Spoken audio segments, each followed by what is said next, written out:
Audio Jungle.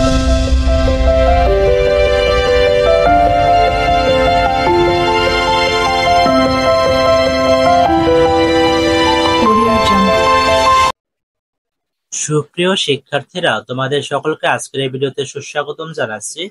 আজকের এই ভিডিওতে তোমাদের জীবন ও জীবিকা বিষয়ের ষান্মাসিক সামষ্টিক মূল্যায়ন পরীক্ষার নমুনা প্রশ্নপত্র নিয়ে আলোচনা করব। আজকের এই ভিডিওতে দেখানোর চেষ্টা করব তোমাদের মূল্যায়ন পরীক্ষায় যে ধরনের প্রশ্ন আসতে পারে। তাই অবশ্যই আজকের এই ভিডিওটি তোমাদের জন্য খুবই গুরুত্বপূর্ণ হতে চলেছে। তোমাদের উচিত ভিডিওটি শেষ পর্যন্ত দেখা এবং চ্যানেলটিকে সাবস্ক্রাইব করে সাথেই থাকা। অ্যাক্টিভিটি 1, তোমার পরিবারের জন্য 1 মাসের ব্যয় পরিকল্পনা করো। উদ্দেশ্য, পারিবারিক ব্যয়ের পরিকল্পনা করতে পারবে। কাজের ধরন, এটা মূলত একক কাজ। আর উপকরণ যেটা লাগবে তা হলো জীবন ও জীবিকা খাতা, কলম, পেন্সিল, ইরেজার ইত্যাদি। অ্যাক্টিভিটি 2, দলগতভাবে আলোচনার মাধ্যমে বিনিয়োগ সম্পর্কে তোমার ধারণা একটি পোস্টারে উপস্থাপন করো। উদ্দেশ্য, বিনিয়োগ ও ঝুঁকি সম্পর্কে জানতে পারবে। কাজের ধরন, এটা মূলত দলগত কাজ। উপকরণ, জীবন ও জীবিকা খাতা, পাঠ্য বই, চক অথবা মার্কার, ডাস্টার ইত্যাদি। অ্যাক্টিভিটি 3, পারিবারিক বিনিয়োগ পরিকল্পনার ধাপসমূহের উপর তোমার মতামত উপস্থাপন করো। উপকরণ, পাঠ্য বই, জীবন ও জীবিকা খাতা, স্কেল, পেন্সিল, কলম ইত্যাদি। অ্যাক্টিভিটি 4, অনলাইনে জমি সংক্রান্ত কি কি সেবা পাওয়া যায় তা নিয়ে একটি মডেল প্রস্তুত করো। উদ্দেশ্য, অনলাইনে জমি সংক্রান্ত সেবা গ্রহণ করতে পারবে। কাজের ধরন, এটা মূলত একটি একক কাজ। অ্যাক্টিভিটি 5, শিক্ষা প্রতিষ্ঠানে আয়োজিত অনুষ্ঠানের জন্য নতুন করে ক্ষুদ্র ব্যবসায় শুরু করো। উদ্দেশ্য, ক্ষুদ্র ব্যবসা শুরু করার ধারাবাহিক ধাপ বিষয়ে অর্জিত জ্ঞান কাজে লাগিয়ে নতুন প্রজেক্ট বাস্তবায়ন করতে পারবে। কাজের ধরন, এটি মূলত দলগত কাজ।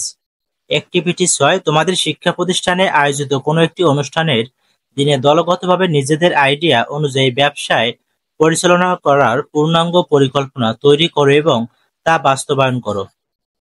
উদ্দেশ্য, ব্যবসায় পরিচালনা করার জন্য পরিকল্পনা গ্রহণ ও বাস্তবায়ন করতে পারবে। কাজের ধরন, এটি মূলত দলগত কাজ। অ্যাক্টিভিটি 7, বিভিন্ন অনুষ্ঠানকে কেন্দ্র করে শিক্ষা প্রতিষ্ঠানে ব্যবসায়ের জন্য কিছু আইডিয়া তৈরি করো। উপকরণ, রাবার, স্কেল, মার্কার অথবা চক, বোর্ড, ডাস্টার, জীবন ও জীবিকা খাতা, কলম, পেন্সিল ইত্যাদি। অ্যাক্টিভিটি 8, তোমাদের এলাকার বিভিন্ন ক্ষেত্রে সামাজিক সমস্যাগুলো চিহ্নিত করো। উপকরণ, জীবন ও জীবিকা খাতা, পত্রপত্রিকা, পাঠ্য বই, ইন্টারনেট, কলম, স্কেল, পেন্সিল ইত্যাদি। অ্যাক্টিভিটি 9, ব্যবসায় আইডিয়া ও সামাজিক সমস্যার উদ্ভাবনী বিনিয়োগ আইডিয়া শেয়ারিং সেমিনার আয়োজন করো। উদ্দেশ্য, ব্যবসায়িক আইডিয়া শেয়ার করতে পারবে। আর কাজের ধরন, এটি মূলত একটি দলগত কাজ। অ্যাক্টিভিটি 10, নতুন একটি ব্যবসায়ের আইডিয়া তৈরি করে তা নিয়ে সেমিনার আয়োজন করো। অ্যাক্টিভিটি 11, দলগতভাবে তোমাদের এলাকায় যেসব সামাজিক সমস্যা হয়েছে তা লিস্ট করে মাইন্ড ম্যাপ আকারে উপস্থাপন করো। উদ্দেশ্য, এলাকার সামাজিক সমস্যা চিহ্নিত করতে পারবে। কাজের ধরন, এটি মূলত দলগত কাজ।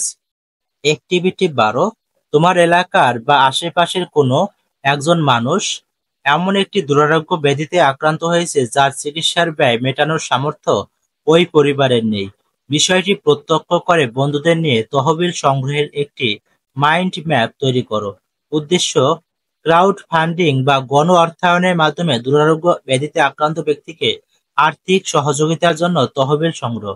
কাজের ধরন, এটি মূলত দলগত কাজ। অ্যাক্টিভিটি 13, সামাজিক সমস্যার সমাধানে গণ অর্থায়নের ভূমিকা পোস্টার আকারে উপস্থাপন করো। উদ্দেশ্য, ক্রাউড ফান্ডিং বা গণ অর্থায়ন সম্পর্কে জানতে পারবে। কাজের ধরন, এটি দলগত কাজ। অ্যাক্টিভিটি 14, জমি সংক্রান্ত বিভিন্ন ডকুমেন্ট জমি ক্রয়ের ক্ষেত্রে করণীয় এবং জমি ক্রয়ের পর করণীয় বিষয়াদি সম্পর্কে যা জানো তা নিয়ে একটি প্রতিবেদন প্রস্তুত করো। অ্যাক্টিভিটি 15, সামাজিক সমস্যা সমাধানে গণ অর্থায়নের ভূমিকা পোস্টার আকারে উপস্থাপন করো। উদ্দেশ্য, ক্রাউড ফান্ডিং বা গণ অর্থায়ন সম্পর্কে জানতে পারবে। কাজের ধরন, এটি মূলত দলগত কাজ। সুপ্রিয় শিক্ষার্থীরা, আজকের ভিডিওটি এই পর্যন্তই। তোমাদের যদি ভিডিওটি ভালো লাগে তো অবশ্যই চ্যানেলটিকে সাবস্ক্রাইব করে সাথেই থাকবে। আর ভিডিওটি শেষ পর্যন্ত দেখার জন্য তোমাদেরকে অসংখ্য ধন্যবাদ।